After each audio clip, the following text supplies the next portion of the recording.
What if Raditz didn't die on Earth and decided to change himself for the better? Would he stand with or against his fellow Saiyans when they arrive on Earth? And how would he fit in with the Z-Fighters over time?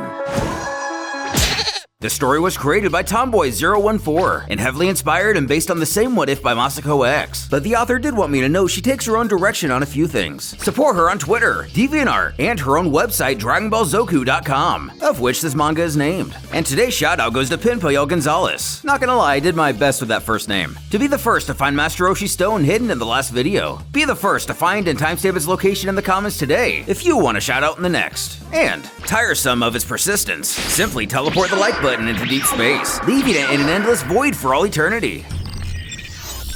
5 years after the Tenkaichi Budokai, the world is at peace, until a strange warrior arrives from outer space bearing terrible news. He hisses Goku is no earthling. He is a Saiyan warrior, a member of the most powerful race in the universe. Roshi shouts, "No, it can't be!" And this invader is Raditz, his older brother. To force Goku into cooperating, the villain steals his young son, Gohan, and presents an ultimatum. He informs if he wishes his child to be returned alive, Kakarot, Goku's Saiyan name, will follow his orders, asking if that's clear. His command is 100 dead humans by this time tomorrow, commanding he pile the bodies here, and to not think for a second he won't count each and every one of them. Though defying these orders, Goku teams up beside a longtime rival instead, finding an alliance with Piccolo to defeat a common enemy. The battle is fierce, and after a devastating blow from Gohan, Goku sacrificed himself to ensure his brother's defeat. But what might have happened had fate taken a different turn that day? As the Makanko Sapo only strikes our hero, and the Saiyan manages to dodge it. Again, as Goku lies on the ground, lifeless. Piccolo tries to catch his breath, knowing the battle will now be tougher than ever. The much more powerful warrior trembles to get to his feet, but cursing the Namekian, he promises he dies now. But not before gazing back at his brother. He mutters what a fool he is, and his death was for nothing. He then collapses. Smirking, the final hope of Earth scoffs maybe he won't die after all, as Raditz can barely stand, and he has doubt Goku's friends will leave him dead for long. This remark sends a cold chill down the invader's spine, causing him to stutter. What? Piccolo explains there are 7 orbs called Dragon Balls. They can grant any wish, even bring the dead back to life. Abruptly, something catches his attention. Raditz glances to the sky, chortling that's good to know. A ship slowly emerges behind the spawn of the Great Demon King, none other than the rest of the crew from back at Kame House. Nervously, they peer below to get an eye on the warrior. Spotting a downed fighter, they discover it to devastatingly be Goku, leaving them to wonder what on earth is going on. Damn him! He's gone.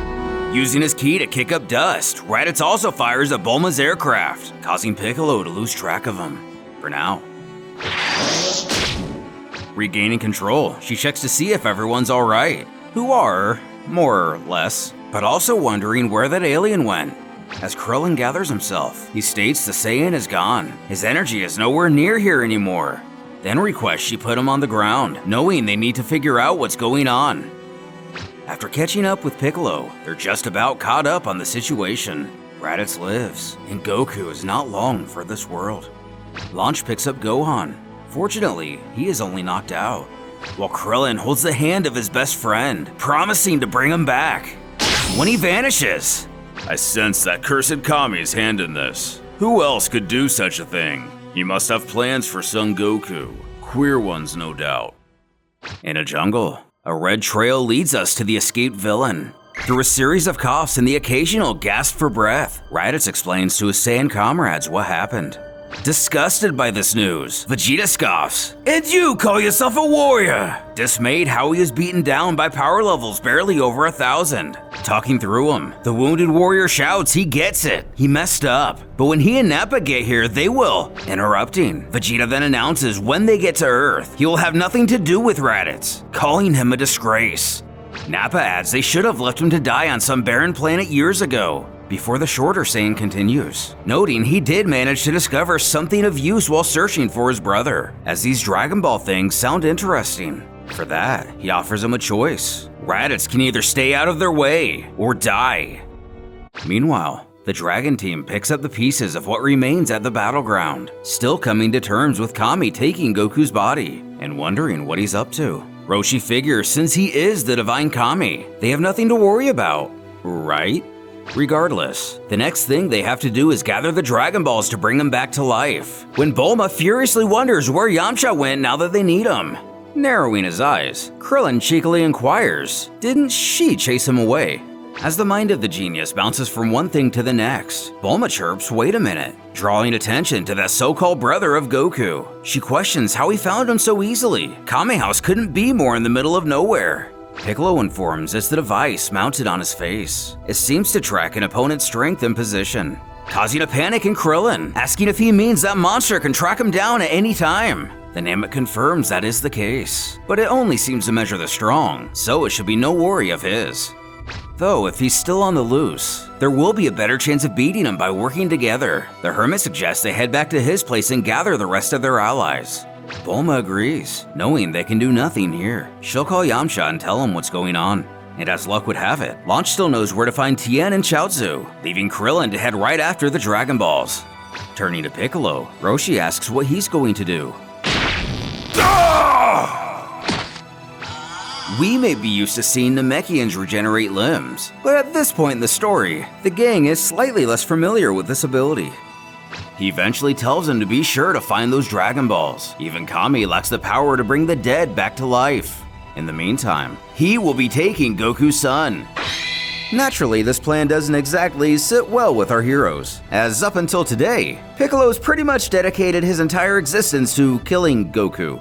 So Krillin thinks he knows what he's planning. He wants to eat the kid! But that's not quite what he had in mind. Gohan will be a powerful asset once he is trained. They will need this power against the Saiyan, and only he himself can train him properly. And to be fair, the gang knows he's probably right, but that is kind of a big responsibility. Roshi argues besides, with everyone's help, but doesn't even get to finish his sentence. Piccolo announces the rest of them can do as they will, but if they try to stop him from taking the boy, he will kill all of them. Besides, Goku's brother are sought-out allies. Even if this brat should prove worthless as a fighter, he still has use as bait. With that, Piccolo takes off carrying Gohan, leaving our heroes feeling helpless. Watching him fly away, Krillin merely figures if he's lucky, the kid will only turn out to be a supervillain, knowing full well Goku and Chi-Chi, mostly Chi-Chi, are going to pitch a fit over this. In Otherworld, a voice rings out for all souls to please remain in line and continue moving, also reminding cutting is not allowed. We find ourselves at the tail end of a conversation Goku and Kami were having with King Yemma, or Lord Enma depending on your dub preference. The Guardian of Earth tells the Earthling here has come in flesh form to receive training, beseeching if he has permission to proceed to King Kai. Brushing up on the good deeds in Goku's life, Yemma notes he indeed boasts quite a list of meritorious achievements, enough to go straight to the upper world actually. And yet, Kami requests he risk Snake Way to see King Kai. He insists this is the case at hand.